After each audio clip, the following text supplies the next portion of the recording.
মহারাজ, একটা মাছির কারণে আমি 3 দিন ধরে না খেয়ে আছি। মাছি?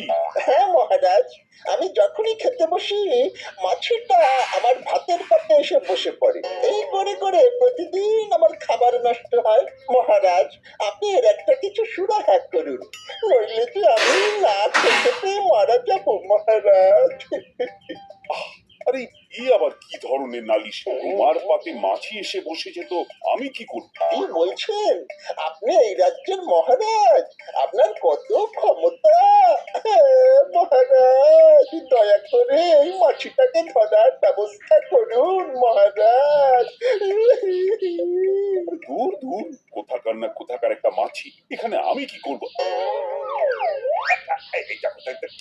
আরে আমার পা ছাড়ো, ছাড়ো বলছি, পা ছাড়ো। আপনার পা কিছুতেই ছাড়বো না, ছাড়বই না। আরে কি জ্বালা!